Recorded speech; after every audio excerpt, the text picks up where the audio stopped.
Sekarang di DPRD, teman-teman telah membentuk Pansus PAD. Artinya apa? Masih banyak potensi PAD yang harus dioptimalkan. Contoh namanya penerimaan dari pajak hotel dan restoran. Kita punya objek Tanggulan, Kawah Ijen, dan tentu banyak wisatawan yang datang ke Bondowoso. Tentu setelah diakui oleh UNESCO, ini semakin banyak tamu-tamu yang berdatang di Bondowoso. Maka otomatis sewa hotel restoran, pajak hotel restoran harus naik.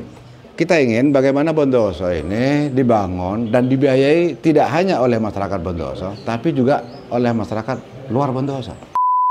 Harapan kita dengan Republik Kopi ini, bagaimana kopi tidak hanya mensejahterakan petani kopi, tetapi juga bagaimana home industri, bagaimana UMKM, bahkan juga bagaimana nama Bondowoso bisa terangkat.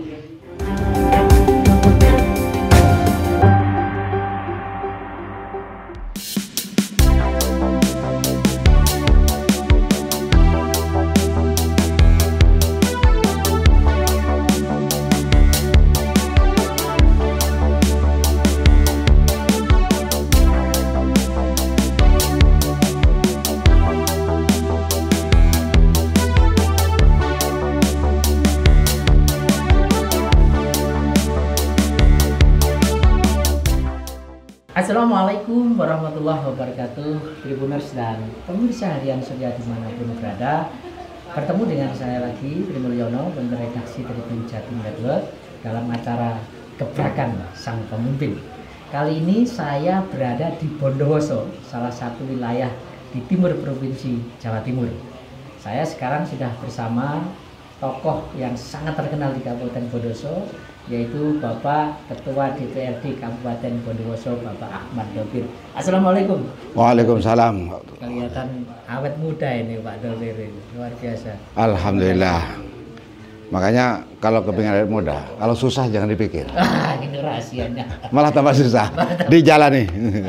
Baik Tribuners, 6 bulan lebih, kurang lebih 45 anggota DPRD Kabupaten Bondowoso hasil pemilu legislatif 2024 telah dilantik. Dan kita ingin tahu nih, apa saja yang sudah dihasilkan setelah hampir 1 semester ini para wakil rakyat kita di Bondowoso dilantik. Nah ini mungkin sebelum kita ngobrol lanjut Pak Dovir, bisa dijelaskan dulu komposisi fraksi dan pimpinan yang saat ini hasil pemilu legislatif 2024. Ya.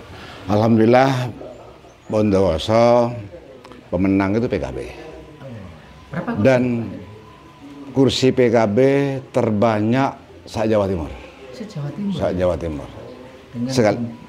Sekalipun dibandingkan dengan yang 5 kursi, kami hanya 45 kursi, yaitu dengan 16 kursi. Kursi kedua dimenangkan oleh P3 7 kursi, Golkar 7 kursi, terus kemudian PDI 5 kursi, Gerindra 4 kursi, Demokrat 3 kursi, PKS 2 kursi, terus Gelora 1 kursi. Jadi 16, 7, 7, 6, 5, 4, 3, 2, 1. Iya. Sementara pimpinan ini Pak Dovir sebagai ketua. Selaku ketua DPRD. Ketuanya. Dan wakil ketuanya Mas Krisna dari Golkar. Terus wakil ketuanya lagi Pak Andi Wijaya dari P3. Terus Mas Sinong Sudrajat. Gitu. Pak Dovir, kita tahu hasil pilkada serentak juga akhirnya memenangkan calon dari PKB ini, ya. Pak Bupati sekarang ini. Ya, Rahamid Rasad. Ya, ini dari PKB juga ya. Nah, mungkin bisa sampaikan Pak Dovir ya, ini para anggota legislatif didominasi PKB, sekarang Pak Bupati juga dari PKB. Nah, apakah fungsi pengawasan dari DPR ini tetap jalan ini, meskipun ini pendukungnya ini ya? Ya, saya kira yang terpenting kan berangkat dari rasa tanggung jawab. Ya. Jadi memang ada yang mungkin bertanya, apakah tetap garang? Ya. Apakah tetap melakukan atau kritis terhadap kebijakan-kebijakan? Prinsip kami, sodikukah man sodakaka laman sodakaka. Sahabatmu itu orang yang berkata benar kepadamu, bukan orang yang hanya bisa membenarkan perkataanmu. Maka manakala ada kesalahan, manakala ada kekeliruan, ya pasti kami suarakan. Karena kami mewakili rakyat. Kami dibayar untuk bicara. Jadi mungkin teman-teman yang nggak ngomong itu subhat juga gajinya. Karena digaji untuk ngomong iya, gitu ya. Untuk menyuarakan kepentingan Iya. rakyat. Gitu. Makanya kemudian anggota dewan itu punya hak imunitas, punya hak kebal hukum, baik yang disampaikan itu beberapa pertanyaan, pendapat, atau apapun yang dia, selama itu ada kaitan tugas, fungsi, dan kewenangan. Tapi kalau kemudian nyuri ayam, ya dihukum juga. Baik, Pak David, ini situasi kita ini juga memang lagi tidak baik-baik saja ya. Ada efisiensi anggaran. Ya. Lalu khusus di Bondowoso ada sanksi soal DAK gitu ya. Kira-kira ke depan ini nasihat atau masukan dari DPRD agar roda pemerintahan di Kabupaten Bondowoso tetap berjalan efektif seperti apa?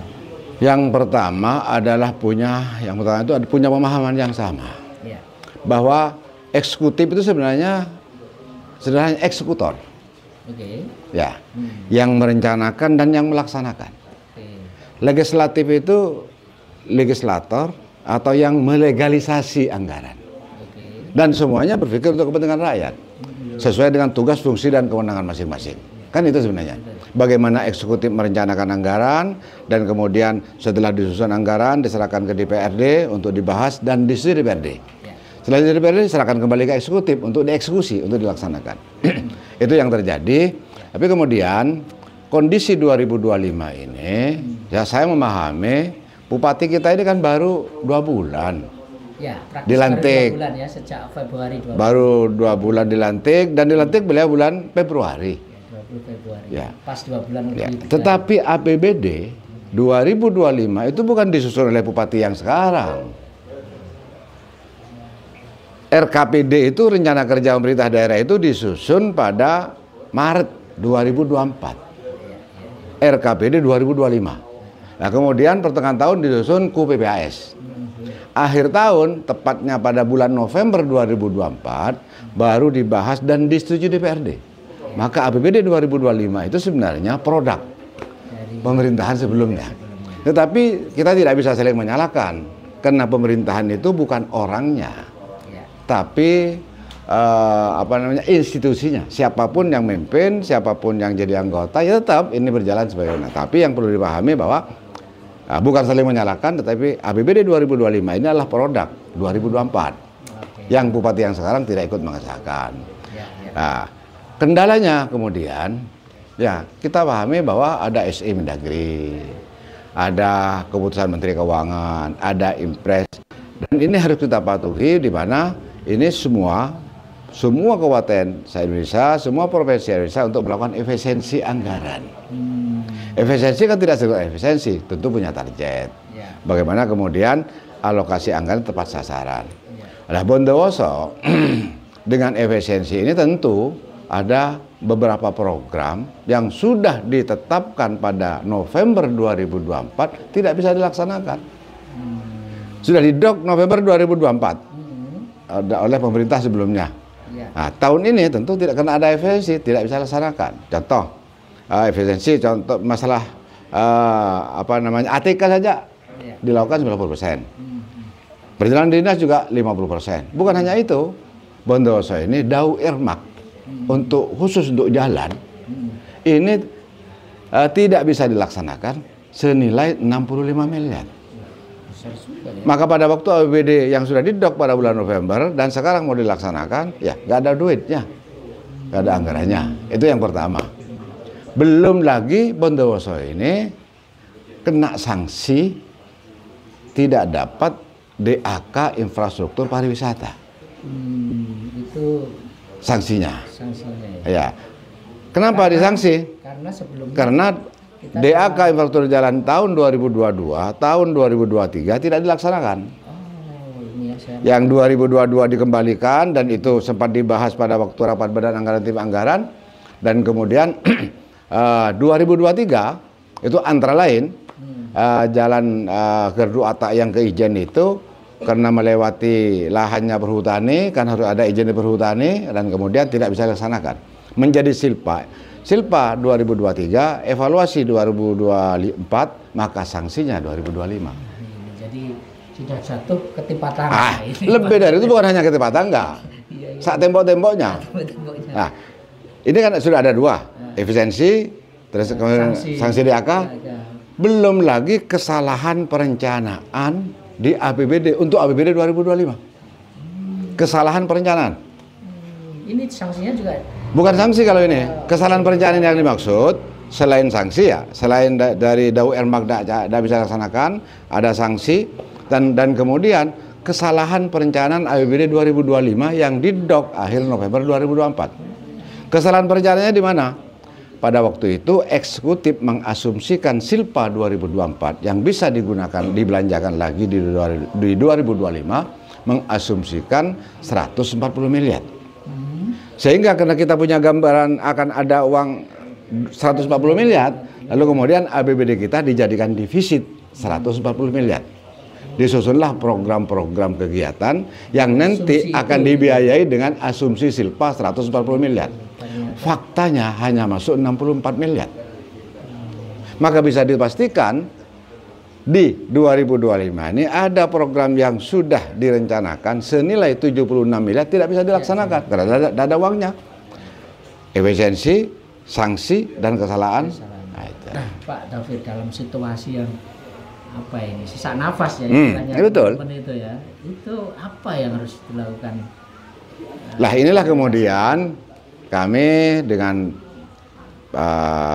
teman-teman DPRD khususnya Badan Anggaran untuk mendiskusikan, dan tentu kita punya tanggung jawab.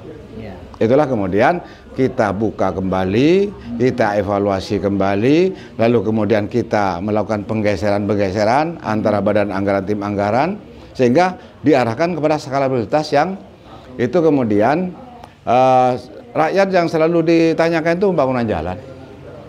Ya. Jadi itu tetap akan menjadi prioritas. Tetap menjadi prioritas dengan menggeser beberapa kegiatan. Yang sesak nafas itu. Iya. Gitu, ya, insya Allah sekalipun tidak 100%, mungkin pada 70-80% bisa tetap kita laksanakan. Ya, makanya kemudian sudah digeser, kemudian SIPD kita minta dibuka lagi, kan harus buka SIPD dulu, baru kemudian Bupati kirim surat ke DPR perubahan APBD, yaitu berapa ribu. Nah, itu kita harapkan karena itu menyangkut kepentingan masyarakat. Pak Dovir, sebetulnya kan satu daerah itu diharapkan tidak hanya tergantung pada keuangan pusat ya. Atau diharapkan PAD-nya memang kuat gitu. Ya. Bondowoso sendiri itu sebenarnya potensi apa sih yang bisa dijadikan untuk menaikkan PAD? Ya sebenarnya sekarang di DPRD teman-teman telah membentuk pansus PAD. Sampai ada pansusnya. Pansus PAD. Artinya apa? Jangan kemudian diasumsi. Ini sudah dibentuk tahun. Sudah jalan. Per Februari kemarin. Artinya ini hasil produk anggota DPRD yang baru. Ya. Okay. DPRD yang baru. Artinya apa? Masih banyak potensi PAD yang harus dioptimalkan. Nah itu apa saja? Ya. Contoh namanya penerimaan dari pajak hotel dan restoran. Kita kan punya objek wisata unggulan. Kita punya objek wisata unggulan, Kawah Ijen, dan tentu banyak wisatawan yang datang ke Bondowoso. Tentu setelah diakui oleh UNESCO, ini semakin banyak tamu-tamu yang datang di Bondowoso. Maka otomatis sewa hotel restoran, pajak hotel restoran harus naik. Ini antara lain yang kami gali ya. Salah satunya adalah rencana untuk kenaikan pajak restoran. Iya, tetapi bukan nominalnya kan tidak bisa karena 10%, tapi intensifikasi terhadap sumber-sumber PAD dan kemudian terutama dari sektor pariwisata. Kami juga sering sampaikan kepada teman-teman, kita ingin bagaimana Bondowoso ini dibangun dan dibiayai tidak hanya oleh masyarakat Bondowoso, tapi juga oleh masyarakat luar Bondowoso. Gimana caranya? Selama ini orang Bondowoso membiayai pembangunan kabupaten lain, Bali, Jogja, kan itu sebenarnya. Batu, mereka cari duit di sini, cari uang di Bondowoso. Nah itu, begitu punya duit dia berangkat ke Jogja. tidur di Hotel Jogja, makan di restorannya Jogja, beli UMKM, makanya yang sejahtera orang sana. Kita gantian ya. Nah, kita ganti, kita balik bagaimana orang luar Bondowoso rame-rame datang ke Bondowoso untuk membiayai pembangunan Bondowoso. Dan sebetulnya kita punya materialnya, punya barang yang bisa dijual ya Pak Dovir ya, Ya. izin. Nah, khusus izin apa yang harus dilakukan? Kan ini izin ini juga dikelola oleh Kabupaten Banyuwangi Ya. juga, karena memang dua Ya, wilayah ini yang pas 3,5. Nah, ini mohon maaf ya, di luar itu kesannya bahwa izin itu malah miliknya Banyuwangi. Nah, ini apa masukan dari DPR? Yang pertama, Izin wisatawan itu tidak pernah tanya bumi yang saya injak ini masuk kabupaten mana. jadi Kan nggak begitu. penting ya, wilayah Nah, itu penting. nggak Silakan Banyuwangi yang promosikan. Tetapi kan di saat ada di wilayah hukum Bondowoso, maka dia harus wajib membayar retribusi untuk Bondowoso.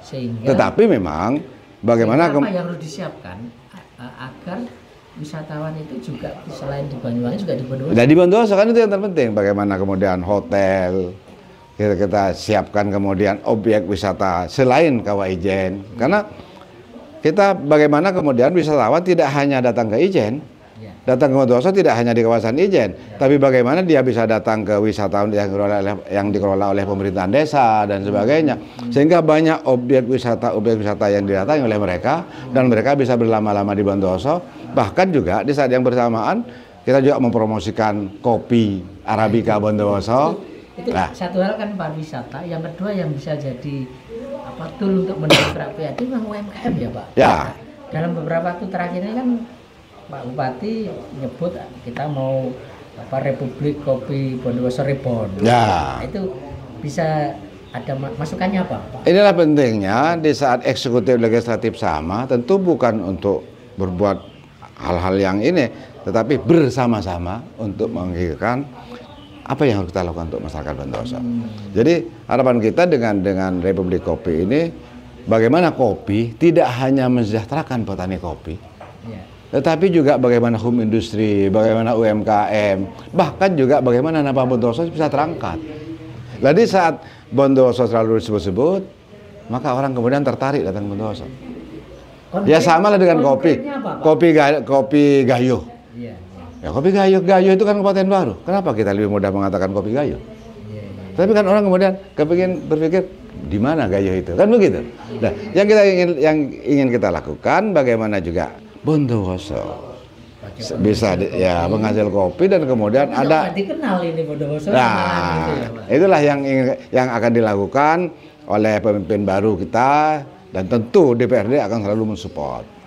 Bentuknya yang sekarang sudah akan dirancang seperti apa Pak untuk meningkatkan Kita sebenarnya terkait kopi? Ya, kita sebenarnya sudah pernah ada Prusda PT Bugem itu masa pemerintahan Pak Amin. Oke. Tetapi kemudian dalam perjalanannya terseok-seok dan kemudian masih ada masalah dan DPRD sudah merekomendasi agar supaya PT Bugem itu dibukukan dulu. Karena penyertaan modal nampaknya tidak jelas arahnya duitnya kemana. Oke. Kan itu, bukan dibubarkan, dibukukan dulu baru ditata kembali. Apakah ini menjadi salah satu strategi nanti akan dihidupkan lagi? Iya, tentu bagaimana kemudian PT Bugem itu kan, PT Bondowoso Gemilang itu antara lain bagaimana menampung kopi rakyat. Menampung kopi rakyat, kita gandeng para petani dan kemudian memang tidak boleh monopoli. Nah, bagaimana PT Bugem ini memposisikan diri sebagai tengkulak, kan begitu. Bahkan juga sebagai pesaing pengicon, sehingga semua kopi Bondowoso, kopi daerah Bondowoso masuk ke PT Bugem. Fungsinya seperti bulog lah. Ya, seperti bulog. Tetapi juga siapapun yang mau beli, tolong tulis kopi Bondowoso. Ini rencana ke depan ya untuk Ya. menggaungkan kopi Betul. Bondowoso. Pak Dovir, selain itu Bondowoso ini juga perekonomiannya ditopang oleh sektor pertanian Ya. itu juga bagus gitu ya. Nah sekarang pemerintah pusat juga lagi giat bagaimana mewujudkan swasembada pangan. Masukan dari Betul. legislatif agar Bondowoso menjadi lumbung pangan nasional seperti apa? Bondowoso ini hampir 70% masyarakat agraris, masyarakat petani. Iya. Maka Bondowoso bisa menjadi lumbung pangan. Tetapi juga bagaimana kita memikirkan nasib petani. Nah, nasib petani antara lain Yang selalu menjadi keluhan itu pupuk, kelangkaan pupuk. Oke. Tahun kemarin kami sudah di DPRD bentuk pansus, bahkan saya pimpin sendiri. Saya antara lain berkesimpulan pupuk akan selalu langka. Pada waktu di pendistribusiannya dari produsen ke distributor ke kios, pupuk bagaimanapun akan selalu langka. Kenapa? Karena keuntungan distributor hanya Rp5.000 per kuintal, hanya Rp50.000 per ton. Keuntungan kios hanya Rp70.000 per ton. Sekarang contoh di Kecamatan Maesan, distributor Kecamatan Maesan ngambilnya di Wonosari, biaya angkut truknya berapa? Nggak nyocok. Nah ini kemudian yang biasanya di lapangan memasukkan data fiktif, atau kemudian orang datang, dah ada ini bukan pupuknya sampean, ini ada yang punya, kan itu. Ada orang titip. Solusinya ya. Lah sudah kita sampaikan antara lain, ya apalagi pemerintah sekarang tahun 2026 itu informasinya dari produsen langsung ke Gapoktan. Gapoktan langsung masuk desa. Gapoktan terus kemudian dibagi ke potan-potan. Mungkin ini lebih efektif. Karena tepat sasaran. Pada waktu kemarin masih distributor dan kios, DPRD merekomendasi pada eksekutif bagaimana satu desa satu kios. Yang terjadi sekarang ada satu kios mewilayahi 2 desa 3 desa, maka pasti akan terjadi kelangkaan. Bayangkan jaraknya jauh sedemikian rupa, datang ke kios-kiosnya tutup, akhirnya tidak balik lagi, sementara padinya sudah perlu pupuk. Kenapa padi perlu pupuk? Akhirnya bisik-bisik, nggak apa sudah agak mahal dikit yang penting ada pupuk. Lah ini yang kemudian yang dimainkan, itu yang terjadi. Dan solusinya adalah sangat tepat kemudian kalau kemudian dari produsen langsung ke dan ini teknisnya bagaimana harapan kami ya bagaimana kemudian produsen nyampe ke titik tangguh ongkos dan sebagainya sudah, tetapi setelah di titik harus dipikirkan juga siapa yang biayai, siapa yang menjadi bandarnya, pemodalnya. Kalau masih pakai pemodal bisa saja kan, tidak mungkin orang minjamkan duitnya, minjamkan uang cuma-cuma, pasti ngitung keuntungan.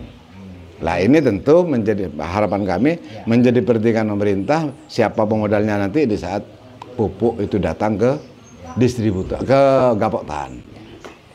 Berikutnya Pak David, Bondowoso ini juga dikenal sebagai kota santri ya. Tentu pemerintah akan ikut memikirkan bagaimana pemberdayaan para santri. Menurut Pak David, idealnya seperti apa sih posisi kita untuk memberdayakan para santri? Bukan kemudian sektoral ya, kita tidak boleh berpikir sektoral. Bagaimanapun Hari Santri yang ditetapkan oleh Presiden itu bentuk pengakuan negara bahwa santri itu ikut ambil bagian dalam mempertahankan kemerdekaan. Maka kemudian ditetapkan pada tanggal 22 Oktober itu Hari Santri Nasional. Jadi jangan kemudian hanya kok mikir santri itu yang lain nggak dipikir. Maka santri juga punya hak untuk ambil bagian dalam menata kehidupan berbangsa dan bernegara. Bagaimana santri kemudian bisa SDM-nya baik dan Jadi tentu pemerintah peduli terhadap lembaga-lembaga pesantren. Lembaga-lembaga pesantren bagaimana juga diberi bantuan hibah dan sebagainya untuk kepentingan pesantren. Tetapi ya itu di saat memberi hibah jangan dipotong, jangan diminta fee. Masih ada itu seperti itu Pak. Praktek di lapangan kemarin masalah apa itu? Masalah dipotong dan diminta fee kan? Iya itu ya. Jangan bisa cek. Jadi PR kita bersama. Ya, jangan bisa cek. Pokir saya. Sejak saya ketua DPRD. Cek sudah. Jangankan saya potong, jangankan saya minta fee. Kalau ngasih uang ke saya sebagai bentuk terima kasih karena diberi pokir, akan saya kembalikan 10 kali lipat. Makanya ini nggak salah kalau Pak David 5 kali menjadi ketua DPRD Kabupaten Bondowoso dengan 3 partai yang berbeda ya. Inilah sebenarnya strategi yang harus dilakukan oleh teman-teman. Kenapa saya tidak pernah minta fee? Kenapa saya tidak pernah motong. Karena memang pertama, di saat pokir itu diberikan ke pondok pesantren kan menjadi amal jariah. Iya, amal jariah. Di saat diberikan untuk kebenaran, menjadi kebagian pahala. Tapi kalau diminta uang, jangan berharap pahala. Ya, karena sudah dibayar. Yang tidak kalah pentingnya, di saat orang butuh bantuan, disuruh bayar fee, atau suruh bayar, atau dipotong, pasti mereka mau. Karena mereka butuh. Tetapi di saat saya butuh, butuh suara, pasti mereka bilang, "Loh bayar Pak. Dulu Bapak kan bantu saya, Bapak kan bayar. Saya disuruh bayar sama Bapak. Sekarang Bapak yang butuh, bayar juga. Ya bayar juga." Itulah kemudian saya nyalon di pindah-pindah dapil. Alhamdulillah, saya tidak pernah bagi-bagi uang. Sehingga beliau-beliau yang pernah saya bantu, ya karena memang saya potong, tidak saya TV. Pada saat saya nyalon lagi, malah saya terpanggil untuk membantu. Masih terkait itu Pak Dovir, saya kira memang jabatan dewan ini juga kursi panas. Kita tahu di beberapa daerah itu banyak anggota DPRD yang terjerat kasus hukum. Ya. Tadi sudah disampaikan Pak Dovir tipsnya gitu ya kalau mau nggak terjerat. Barangkali ada pesan khusus agar para anggota DPRD yang baru ini tidak terjerat kasus hukum. Memang saya ini pengalaman ya, cerita lama ya. Di setiap dapil yang setempati, teman-teman itu mengatakan dapil neraka. Ya. Di waktu dapil 5 begitu dapil neraka katanya. Pindah dapil 2, teman-teman bilang, "Wah, dapil 2 dapil neraka." Dapilnya Pak Ketua katanya. Sebenarnya saya bilang, bukan dapil neraka, dapil surga bagi saya. Kenapa? Ya karena saya tidak pusing, tidak panik, tidak mikir bagi-bagi uang. Kenapa? Karena setiap saya memberikan bantuan tidak pernah saya minta uang. Di saat tidak dimintai uang, memberikan bantuan apapun, maka di saat saya perlu bantuan, mereka akan bantu secara sukarela. Nah, di saat tidak banyak mengeluarkan uang, maka tidak berpikir kembalikan modal. Biaya politiknya rendah. Nah iya. Bekerja lebih profesional. Kalau perlu nggak ada biaya, kan itu. Kemarin ya cerita aneh ya. Kemarin tuh 1 bulan sebelum pileg, saya baru diingatkan oleh teman-teman. Pak Ketua, ini sudah kurang 1 bulan. Oh ya lupa saya tuh. Sampai lupa kalau ada pileg gitu. Iya, artinya apa? Yang terpenting itu ya membangun komunikasi yang baik dengan masyarakat. Masyarakat ada keluhan kita bantu, dan kemudian di saat bantu masyarakat jangan diminta apa-apa kan? Ya. Dan yang memang yang terpenting. Dan alhamdulillah bukan hanya tahun ini. Ya. Sejak saya jadi ketua DPRD 2004 sampai sekarang, silakan jadikan bentuk tim, telusuri pokir-pokir saya. Apakah saya potong? Apakah saya minta fee? Apakah memberi uang ke saya? Nah, di saat seperti begini, tidak ada beban saya. Ngomong ceplos-ceplos enak gitu ya. Tapi kalau saya ada beban, pasti Pak jangan keras-keras Pak, nanti tak buka ya. Baik Pak Dovir, yang terakhir kali Tribuners saya kira pengen tahu ini sosok pribadi Pak Dovir, mungkin bisa diceritakan jadi inspirasi nih Pak Dovir. Dulu sekolahnya di mana, mondok di mana, kemudian menempuh jalur politik mulai kapan dan sampai sekarang menjadi ketua DPRD Kabupaten Indonesia. Makanya itulah yang terpenting, bahwa jabatan itu bukan hak. Jabatan itu amanah. Kenapa? Karena saya waktu kecil saya tidak pernah berpikir jangankan jadi ketua DPR. Nggak pernah. Menjadi anggota DPR nggak terpikirkan. Saya tidak pernah merencanakan jadi guru ngaji. Oh, karena saya mondok. Waktu SD atau MI di di rumah. Di mana di daerah? Di desa Tegal Micin. Setelah itu saya mondok ke situ kiri. Pasuruan. Iya, Pasuruan. Orang pondokan kan sampai lulus? Iya, sampai selesai. Setelah itu kiri. Setelah itu lanjutkan aliyah di pondok juga. Di mana? Di Al Anwar sini. Di situ kiri itu sampai Serawiyah gitu. Artinya apa? Orang-orang pondokan itu kan enggak ada. Saya nanti rencananya jadi pejabat, jadi ini enggak ada. Paling enggak mikir saya kena mondok jadi guru ngaji, jadi ustadz gitu ya. Itu. Nah, di saat saya hari ini jadi ketua DPRD, jadi anggota DPRD, maka jabatan ini bukan hak saya. Kenapa? Karena saya tidak pernah disiapkan oleh orang tua saya untuk menjadi seorang pejabat. Maka saya katakan bukan hak. Beda dengan contoh banyak orang nanam jagung, nanam padi. Dia tanam, dia pelihara, dia pupuk, maka dia punya hak panen. Tetapi karena saya tidak pernah ditanam untuk itu, tidak pernah mempersiapkan untuk itu, tidak pernah dipupuk untuk jadi pejabat, maka jabatan ini bukan hak saya. Amanat. Maka bagaimana saya bisa menjaga amanat rakyat ini betul-betul pada kepentingan masyarakat. Bagaimana kemudian untuk mensejahterakan masyarakat bersama eksekutif melakukan percepatan bangunan di Bondowoso dan sebagainya. Dan mulai terjun di politik mulai tahun berapa Pak Dovir? Saya aktif di NU pada waktu itu. Di NU dulu ya sebelum ke P3. Karena pada waktu itu ketua NU sekaligus ketua P3. Itu tahun berapa Pak? Tahun 82, sebelum Muktamar. Jadi begitu keluar dari pondok saya langsung aktif di organisasi. Terus kemudian saya itu kan P3 juga, NU P3. Begitu hitoh, bagi tugas ada yang di NU, ada di P3, saya oleh Kiai suruh di P3. Ya gimana aja saya. Saya tidak pernah merencanakan akan seperti ini. Terpilih sebagai anggota DPRD mulai 92. Ya. Dari partai P3. Kemudian setelah 97 terpilih lagi dari P3. Karena reformasi kemudian lahirlah PKB, saya pindah PKB. Terpilih lagi ya? Alhamdulillah terpilih lagi PKB. Dan setelah itu menjadi ketua? Belum. Waktu itu ketua fraksi saya. Nah, terus kemudian 2004 nyalon lagi di Dapil 3. Waktu itu kan pertama ada Dapil 2004. Kalau 99 kan kecamatan. Nah, 2004 saya nyalon Dapil 3, alhamdulillah terpilih dan menjadi ketua DPRD. Pemilu berikutnya 2009 saya pindah Dapil 5. Dari PKNU. Dan alhamdulillah saya sejak 2009 saya bawa kursi sendiri ke DPR. Artinya apa? Karena suara saya cukup 1 kursi. Dan sedikit anggota DPR itu suaranya hanya sekian persen dari kursi. Waktu masih ada BPP ya, itu hanya kadang 50%, kadang-kadang 25%. Artinya hanya cukup satu kaki kursi.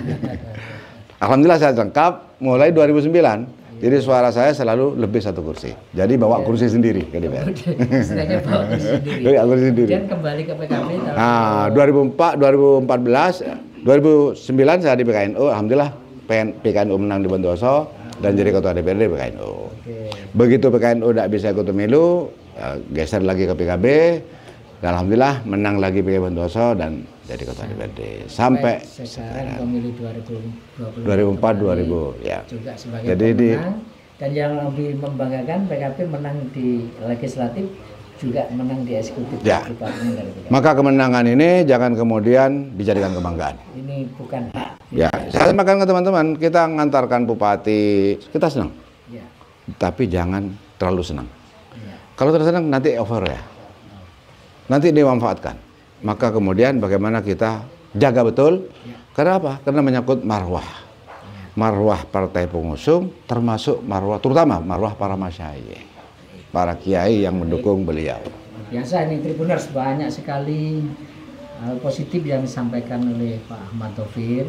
Ini daging-daging semua ini disampaikan pesan-pesan khususnya untuk para politisi yang ingin berkarir sebagai politisi gitu ya. Tadi Pak Dovir menyampaikan bahwa untuk menjadi politisi itu susah-susah gampang ya Pak Dovir. Sebenarnya sih enggak. Yang terpenting itu biayanya jangan terlalu mahal gitu ya. Jangan mikir biaya. Maka politik itu jadikan hobi. Jangan jadikan pekerjaan. Kalau dijadikan pekerjaan jadi penakut akhirnya. Takut kehilangan. Iya, takut kehilangan pekerjaan. Nah, bisa dijadikan hobi, ya sederhana lah. Orang hobi bola saja bisa tawuran. Gitu ya. Dan ini kemudian dengan kita tanpa beban, ya dimulai dari diri sendiri dulu, baru kemudian tentu tanpa beban orang akan simpati, orang akan mencari. Baik Tribuners, demikian obrolan saya dengan Ketua DPRD Kabupaten Bondowoso Bapak Ahmad Dovir. Sampai ketemu dengan tokoh-tokoh selanjutnya. Saya Tri Mulyono pamit undur diri. Assalamualaikum warahmatullahi wabarakatuh. Waalaikumsalam. Sejahtera untuk kita semua. Download Tribun X sekarang, menghadirkan lokal menjadi Indonesia.